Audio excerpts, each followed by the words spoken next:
1절 또 내가 보니 다른 천사가 공중에 날아가는데 땅에 거하는 자들 곧 여러 나라와 족속과 방언과 백성에게 전할 영원한 복음을 가졌더라.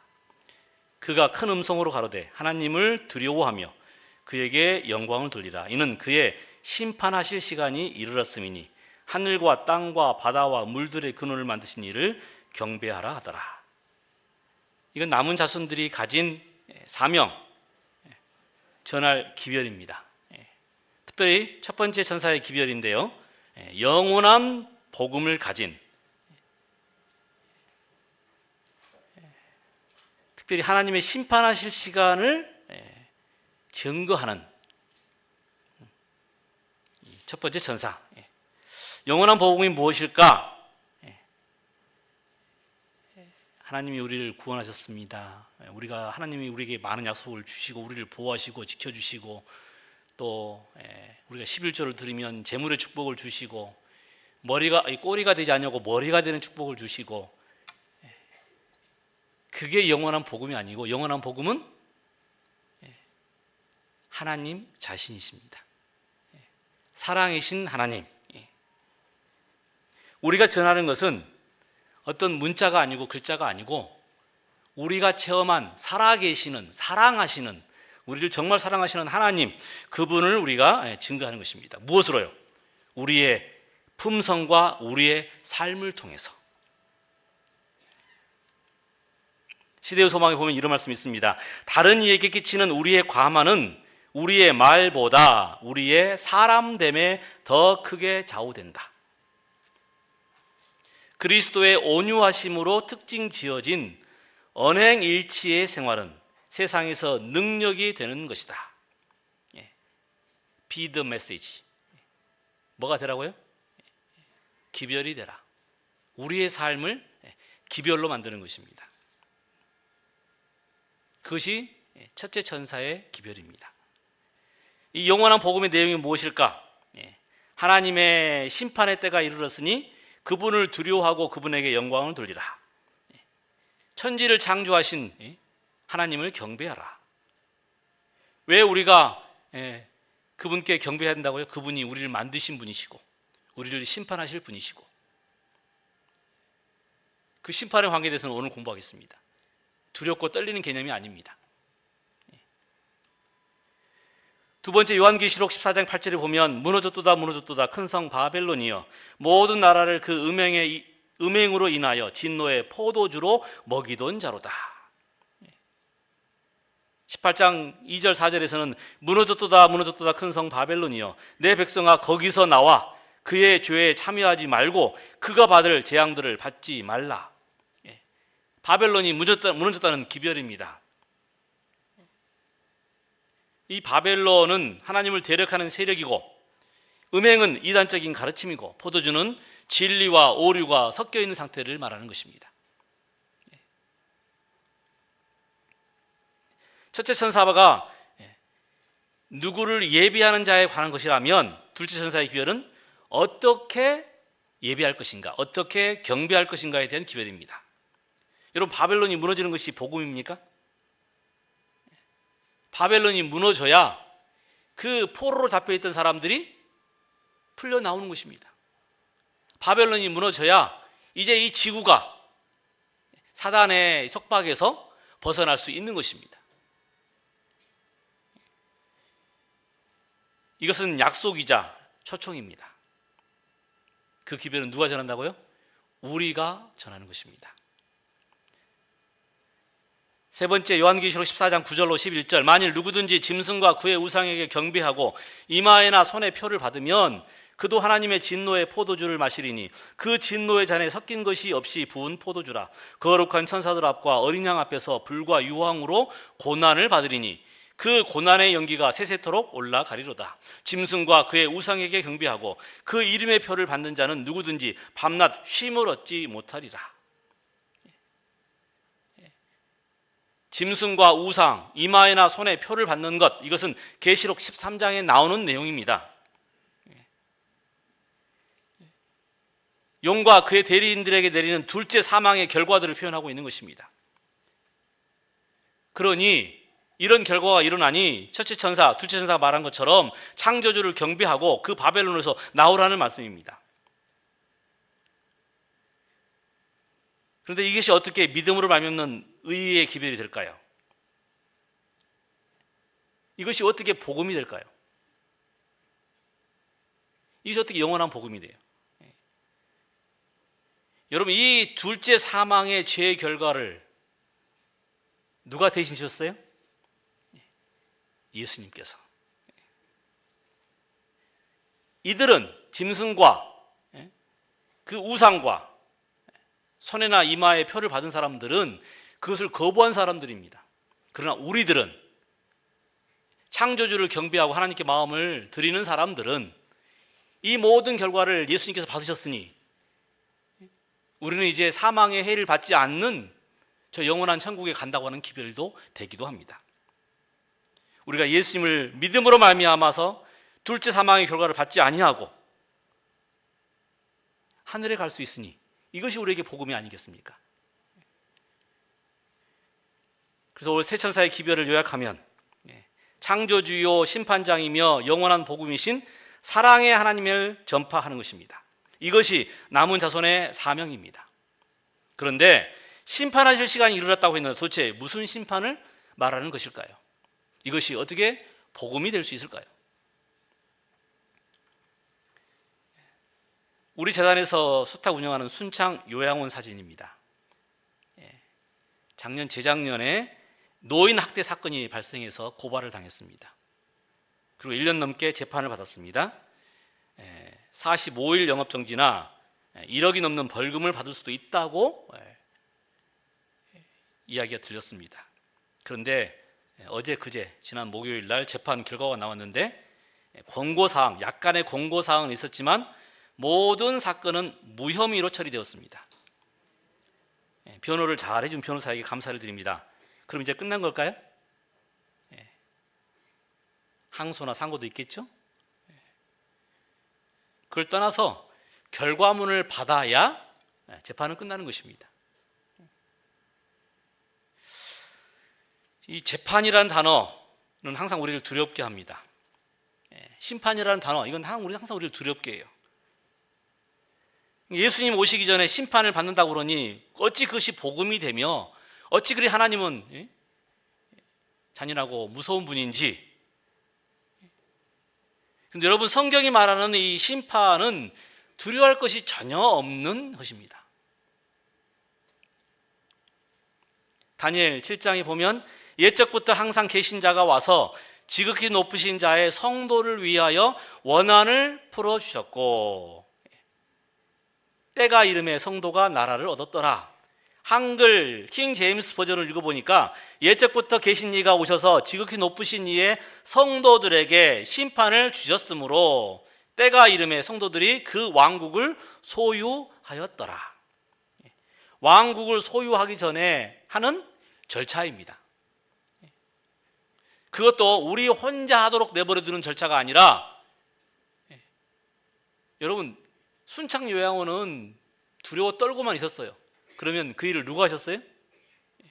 직접 법적인 일은 변호사가 한 것입니다. 우리에게는 누가 있다고요? 하늘 대제사장이 계셔서 우리를 위하여 중보하고 계시니,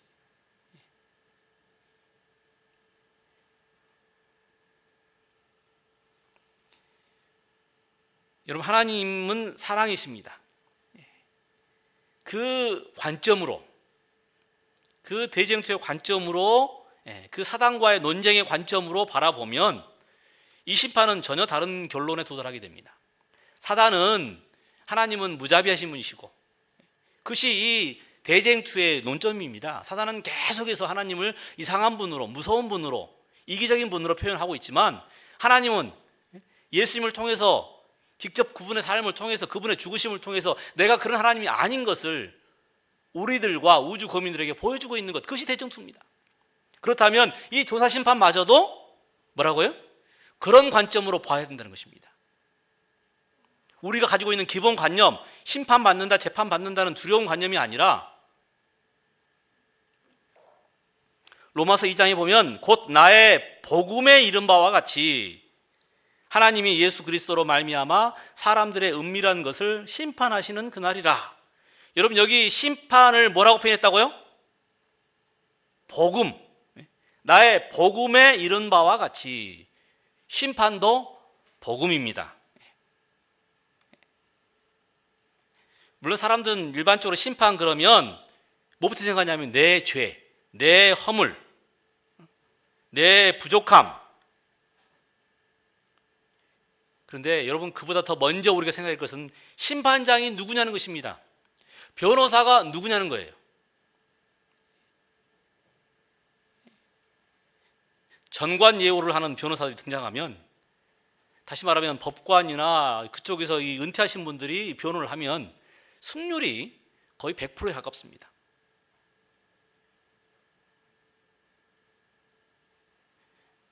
여러분, 세상 재판 이야기를 들어봐도 어떻게 부인을 죽였는데 무죄를 선고받을 수 있습니까?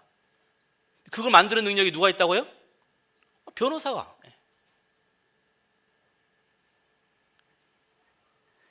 여러분, 하나님 심판대 앞에 서면 두려우지 않을 존재가 아무도 없습니다.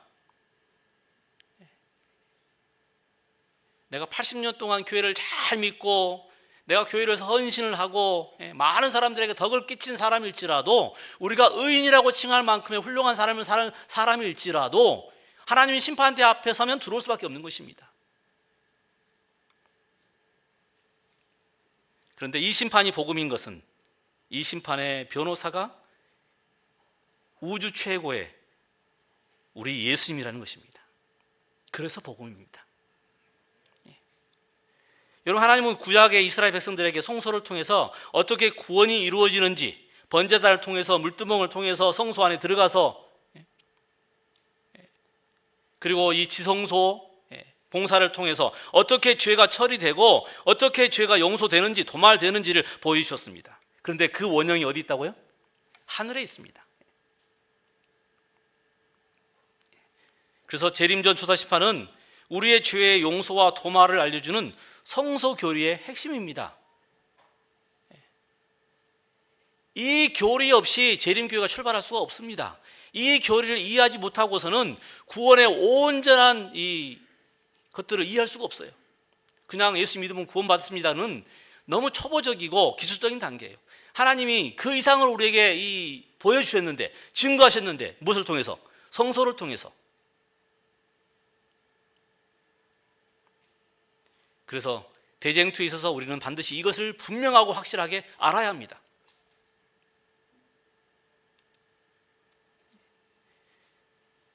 요한계시록 14장 7절에 보면 심판하실 시간이 이르렀음이니, 여러분, 심판의 시간은 이미 시작되었습니다. 여러분, 이 세 천사의 기별 후에 뭐가 나와요? 예수님의 재림 장면이 나옵니다. 14장 후반부에. 그러면 이 심판은 예수님 재림 전에 있는 사건이에요.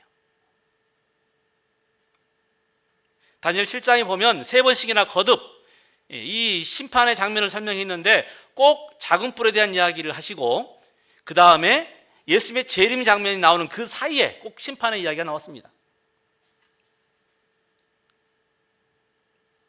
작은 뿔이 활동하던 시제를 지나고 예수님께서 오실 시간이 이제 이르지 않았으니 현재 우리는 어떤 시간에 살고 있는 거예요? 심판의 시간에 살고 있는 것입니다.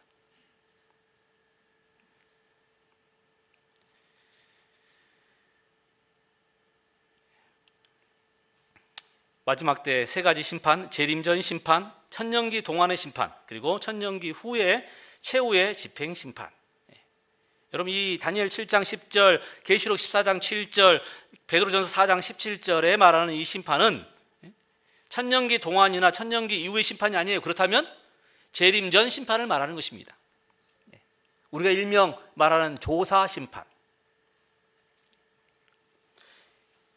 첫째 천사는 바로 이 심판을 우리에게 언급하고 있는 것입니다.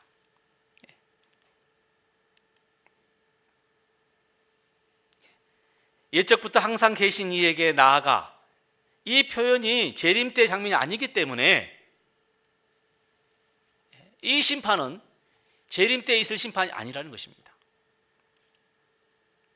여기 모사된 그분의 오심은 이 세상의 재림하심이 아니라 그분께서 중보자로서의 당신의 봉사를 마치실 때 당신께 주어질 나라와 영광과 권세를 받으시기 위하여 예적부터 항상 계신 하나님 아버지 앞으로 나아가신다. 예언 중에 2300주야의 끝이 되는 1844년에 일어날 것으로 미리 알려진 것도 이때의 오심을 가리키는 것이요 재림을 가리키는 것이 아니다. 그때 우리의 대제사장께서는 하늘 천사들의 시위 아래 지성소에 들어가 하나님 앞에 서서 인류를 위한 마지막 봉사 곧 조사 심판의 사역을 하시고 속죄의 은사를 입을 자격이 있는 모든 사람을 위하여 속죄 사업을 하시게 된다.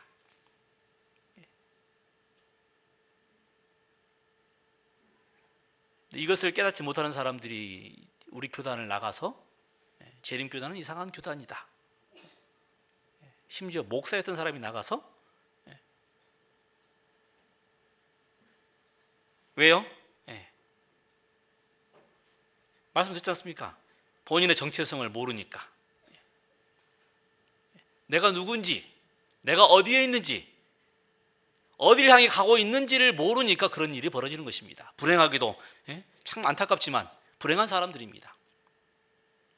흔들림의 시기에 많은 사람들이 떨어져 나갈 때 그런 내가 누군지 어디로 가고 있는지를 모를, 다시 말하면 재림교의 정체성이 없는 사람들이 많이 떨어져 나갈 것입니다. 이건 예언된 거예요. 누가라고 표현하지 않습니다. 예언된 겁니다. 다시 말하면 우리 가운데도 정체성을 모르는 사람들이 있을 것이고 그런 사람들은 바로 그 흔들림에 떨어져 나갈 수도 있다고 하는 것을 하나님께서 미리 우리에게 경고해 주시는 것입니다.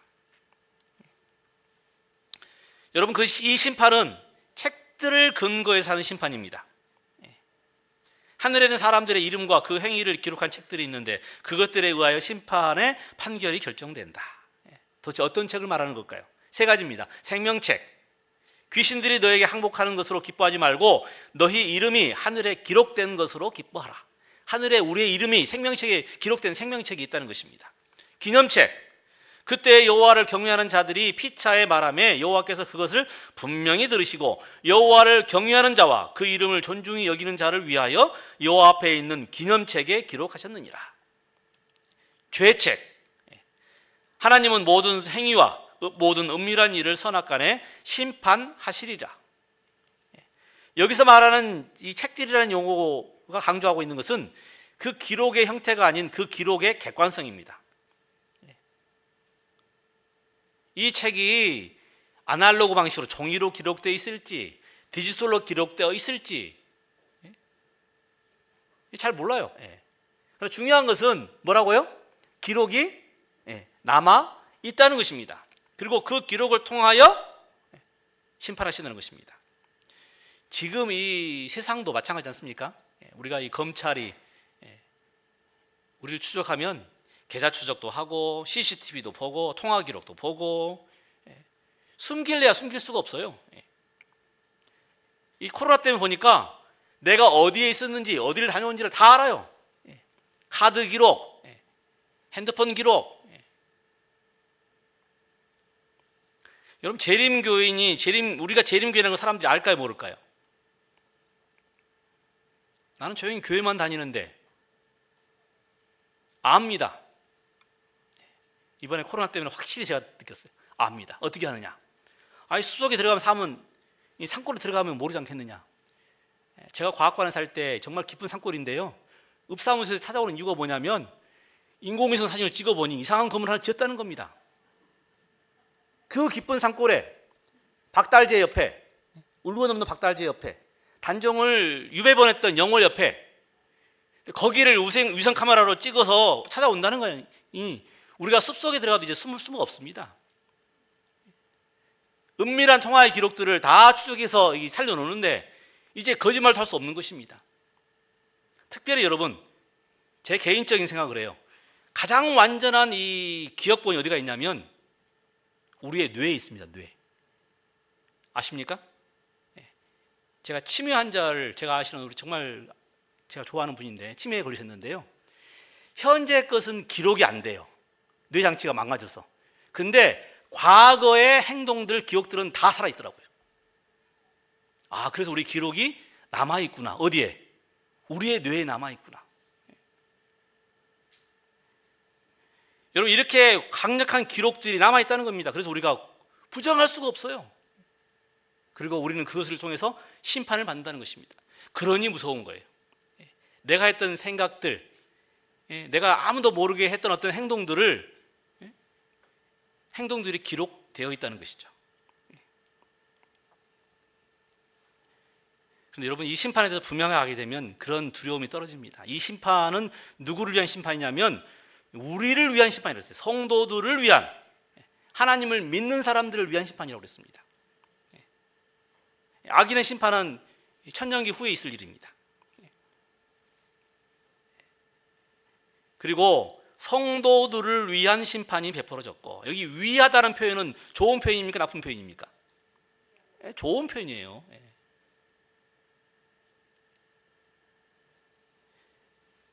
하나님의 집에서 심판을 시작할 때가 되었나니, 만일 우리가 먼저 하면 하나님 믿는 사람들을 먼저 심판하시겠다는 것입니다.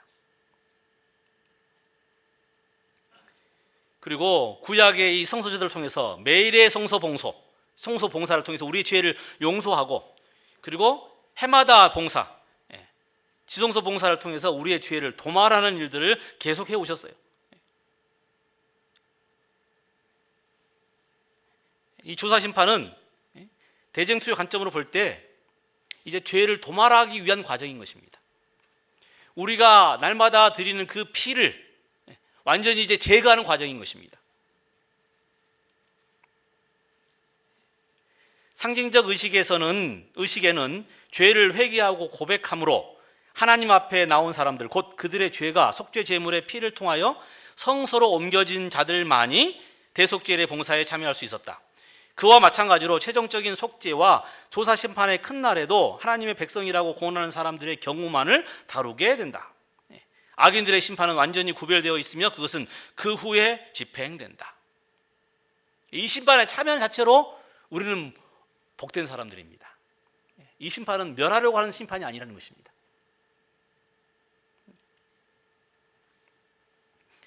그리고 이 심판은 생애 전체를 대상으로 하는 것입니다. 현재의 모습이 아닌 우리 생애 전체. 그러나 여러분, 기뻐하십시오.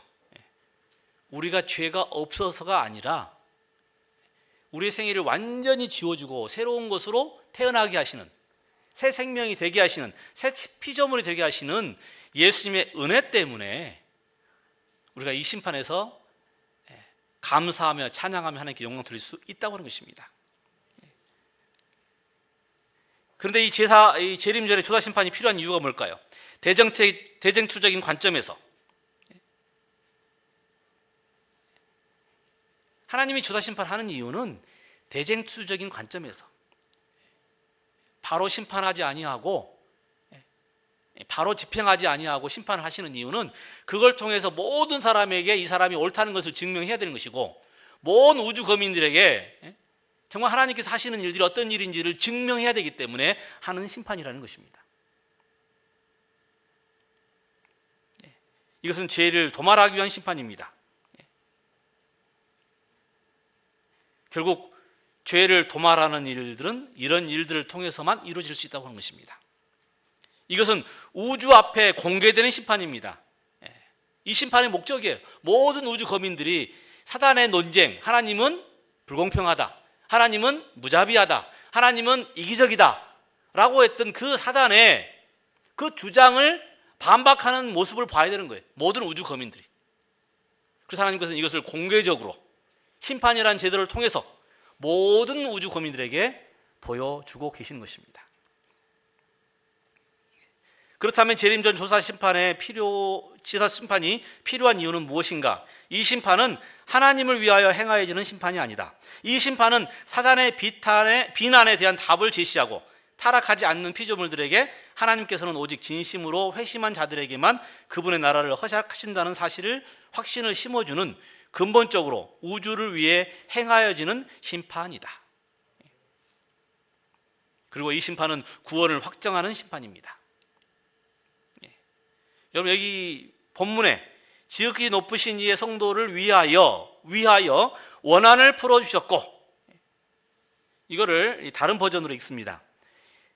킹 제임스에는 보면 지극히 높으신 분의 성도들에게 심판이 주어졌고, 공동 번역에 보면 거룩한 백성의 권리를 찾아주셨다. 바른 성경에 보면 성도들을 위해 판결하셨고, 우리말 성경에 보면 백성들 편을 들어 심판하셨고, 현대인의 성경에 보면 자기 백성이 유리한 쪽으로 심판을 선언하셨으며,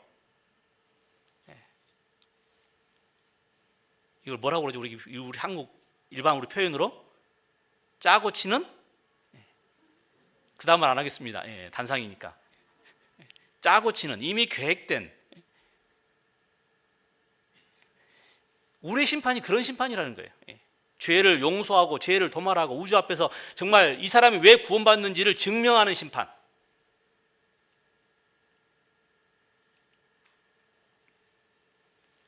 하나님의 자녀는 심판에서 그리스도가 중보를 하신다는 사실을 알게 될 때 걱정을 하지 않고 확신을 하게 된다. 하나님은 사랑이시라는 것을 체험적으로 경험적으로 아는 사람들은 이 심판이 은혜의 시간인 것을 아는 것입니다. 그러므로 심판날에 여러분 담대함을 가지기 위해서 하나님의 사랑에 대한 확신이 필요합니다. 여기 뭐라고 했어요? 이로써 사랑이 우리에게 온전히 이루어진 것은 우리로 심판날에 담대함을 가지게 하려 함이니. 우리가 심판받을 때 담대할 수 있는 이유는 무엇 때문이라고요? 우리가 죄를 안 지었기 때문이 아니라 하나님의 사랑 때문에. 사랑이 있는 곳에는 두려움이 없습니다. 왜냐하면 완전한 사랑이 두려움을 내어 쫓기 때문입니다. 사람을 두렵게 만드는 것은 벌을 받을지도 모른다는 마음 때문입니다. 그러므로 두려움을 갖고 있는 사람은 사랑을 완성하지 못한 사람입니다. 아담과 하와가 왜 숨었어요? 두려워서. 그들이 아직 하나님을 알지 못해서, 하나님의 사랑의 이 넓이와 깊이와 높이를 깨닫지 못해서. 우리가 두려워하는 이유에 대해서 유명한 정신분학자 메닝거는 이렇게 말했습니다. 우리가 너무 자신의 뭐하기 때문에? 몰두하기 때문이다. 하나님을 잊어버리고 나 자신에게 초점을 맞추니까 자꾸 두려움이 생긴다는 것입니다. 내 감정, 내 생각, 내 기분, 그러니까 자꾸 우울하고 두렵고. 우리가 내 감정이나 내 생각, 나 자신에 대해서 깊이 생각하지 않고 하나님의 사랑에 대해서 깊이 명상하게 되면 감사와 기쁨과 은혜와 찬양이 넘치게 됩니다. 치료봉사, 유혹이 그대를 엄습할 때, 근심과 걱정이 그대를 둘러쌀 때, 좌절당하고 낙심되어 절망 상태에 빠지고자 할 때 예수님을 바라보라. 그리하면 그대를 둘러싸고 있는 어두움이 그분께서 임재하시는 밝은 빛에 의하여 사라지고 말 것이다. 죄가 그대의 심령을 지배하려고 싸우고 양심을 무겁게 할 때 구주를 바라보라. 그분의 은혜는 죄를 정복하기에 넉넉하다. 불안으로 떨릴 때 감사한 마음으로 그분께 돌아가라. 그대 앞에 놓여있는 소망을 굳게 붙잡으라. 여러분, 하나님은 사랑이십니다. 그 하나님을 붙잡으면 여러분의 두려운 생각, 걱정, 염려들이 사라지게 될 것입니다. 어제 말씀드린 나마스테 인디아, 우리 선교사 이야기를 하나 더 소개해 드리겠습니다. 선교 봉사대가 오면 항상 우리 사모님은 김치를 담는다고 그래요. 왜냐하면 한국에서 가져오려고 하면 굉장히 멀고 또 오는 가운데서 뭐 할 수 있기 때문에 여러 가지 어려움이 생길 수 있기 때문에 직접 가져오지 말으라고 우기고 김치를 담으신답니다. 전도의 장소가 이 집에서 한 18시간 걸리는 시골이기 때문에 정말 바빴대요. 김치도 담아야 되고 여러 가지 준비를 해가야 되고, 그리고 아침 새벽같이 출발해야 되기 때문에 그것을 하느라고 정신이 없었어요. 그래서 집에 있는 뭐 여러 가지 사무기기들, 프린터라든지 아니면 이런 것들도 가져가야 되고, 그래가지고 결국 이제 출발을 했습니다. 출발한 지 5시간이 지났는데 배가 고프니까 미리 쌓아둔 김밥, 그 아침에 쌓아둔 김밥을 가지고 먹으면서 가는데 갑자기 뭐가 생각이 나는 거예요? 김치. 정신이 없다 보니까 김치를 냉장고에 넣어두고 5시간이나 왔으니 이제 돌아갈 수도 없습니다. 난감한 상황입니다. 거기에다가 운전대를 잡은 이 선교사가 앞에 있는 자동차를 보지 못해서 아찔한 장면이 연출되었어요. 갑자기 급브레이크를 밟았고 자동차 위에 묶어두었던 이 프린터가 날아가서 땅에다가 박혀버린 것입니다. 고장나 버린 거죠. 차 안의 분위기가 이제 싸해졌어요. 그 프린터를 망가뜨린 선교사도, 그것을 목격한 우리 남편 배목사님도, 또 김치를 못 챙겨서 정말 우울한 우리 사모님까지 모두가 우울해졌습니다. 일이 정말 엄청나게 꼬이기 시작했어요. 이 어떻게 전도회를 할 수 있을까? 그런데 전도회장에 도착하니까 그렇게 우울할 시간이 없었어요. 사람들이 밀려오고 해야 될 일들이 많고, 실수 때문에 일이 제대로 진행되지 않을 것이다 라고 생각했는 것은 기우였습니다. 김치가 없어도, 프린터가 없어도 전도회는 충분히 행복하고 흥분되는 시간이었습니다. 만약에 이 사모님이나 목사님이나 선교사가 아니면 같이 있던 사람들이 과거에만 집착했다면, 이미 놓쳐버리고 잃어버린 것만 집착했더라면 아마 그들은 그 사명을 완수하지 못했을 것입니다. 그런데 그들이 하나님의 일에 집중하고 사명을 위해 바쁘게 움직일 때 그 정말 안 될 것 같은 문제들이 다 사라지고, 그리고 하나님께서 주신 그 축복들을 받아 누리며 행복한 사역을 했다고 하는 기록입니다. 오늘 우리가 무엇을 생각하느냐에 따라서 완전히 상황은 돌변할 수 있습니다. 하지 못한 것, 가지지 못한 것, 부족한 것, 연약한 것을 생각하면 한없이 우리는 쪼그라들고 죄인이고 문제가 많은 두려운 존재이지만, 그러나 하나님의 은혜와 하나님의 사랑을 생각한다면 하나님께서 구원하지 못할 사람이 없습니다. 하나님께서 하시지 못할 일이 없다는 것입니다. 오늘 우리의 시선을 어디에 두어야 될지, 여러분 대쟁투 관점으로 바라보는 일은 굉장히 중요한 일인 것입니다. 마지막 제가 영상 하나 보여드리고 마치겠습니다. 이 신학자 디트리치 본 헤퍼는 루터교회 목사입니다. 신학자이고 반나치주의하고요. 24살에 베를린 대학의 교수가 된 천재 신학자입니다. 나치 정권의 박해가 시작될 때 미국으로 망명할 수 있는 기회가 있었지만 그들의 민족에게 복음을 전해야 되기 때문에 망명 가지 않았습니다. 그리고는 결국 나치 정권에 항거하는 모임을 하고 있다가 히틀러 암살 시도에 가담했다는 이유로 체포되었습니다. 2년간의 수감 생활을 하고 독일이 망하기 한 달 전에 그 감옥에서 교수형으로 생명을 달리했습니다. 그가 죽기 얼마 전에 그의 사랑하는 애인에게 보낸 편지, 그리고 그 편지에 나와 있는 이 아름다운 시, 이것이 지금 노래로 바뀌어가지고 많은 분들이 들어보셨을 거예요. 선한 능력으로. 누가 썼다고요?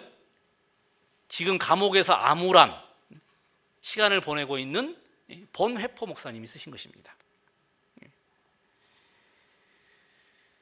그 선한 힘에 고요히 감싸하여 그 놀라운 평화를 누리며 나 그대들과 함께 걸어가네. 나 그대들과 한 해를 여네. 지나간 허물 어둠의 날들이 무겁게 내 영혼 짓눌러도 오 주여 우리를 외면치 마시고 약속의 구원을 이루소서. 그 선한 힘이 우리를 감싸니 믿음으로 일어날 일 기대하네. 주 언제나 우리와 함께 계셔 하루 또 하루가 늘 새로워. 그 암담한 시간에 하나님을 생각하며 선한 능력을 생각하며 쓰신 시입니다. 여러분, 우리가 조사심판 시간에 있지만, 우리가 또 여러 가지 어려운 가운데 있지만, 우리가 하나님을 바라본다면, 사랑이신 하나님을 바라본다면 이분처럼 우리가 동일한 감사와 찬양을 드릴 수 있을 것입니다. 영상 들려드리겠습니다.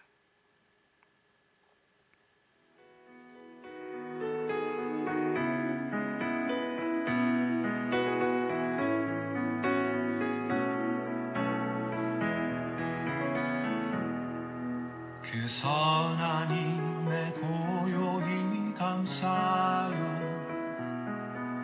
그 놀라운 평화를 누리며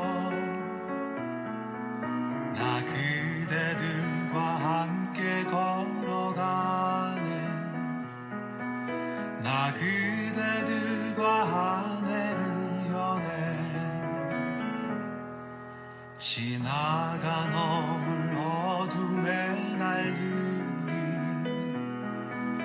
무겁게 내 영혼 짓눌러도 오 주여 우릴 외면치 마시고 약속의 구원은 이루소서. 그 선한 힘이 우릴 감싸시니 믿음으로 일어날 일 기대하네. 주 언제나 우리와 함께 계셔. 하루 또 하루간을 세워 주께서 밝히신 작은 촛불이 어둠을 헤치고 타오르네. 그 빛에 우리 모두 하나 되어 온 우리에 비추게 하소서. 그 선한 힘이 우릴 감싸시니 믿음으로 일어날 일 기대하네. 주 언제나 우리와 함께 계셔. 하루 또 하루간을 세워 이 고요함이 깊이 번져갈 때 저 가슴 벅찬 노래 들리네.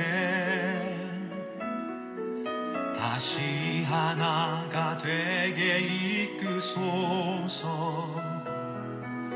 당신의 빛이 빛나는 이 밤 그 선한 힘이 우릴 감싸시니 믿음으로 일어날 일 기대하네. 주 언제나 우리와 함께 계셔. 하루 또 하루간을 세워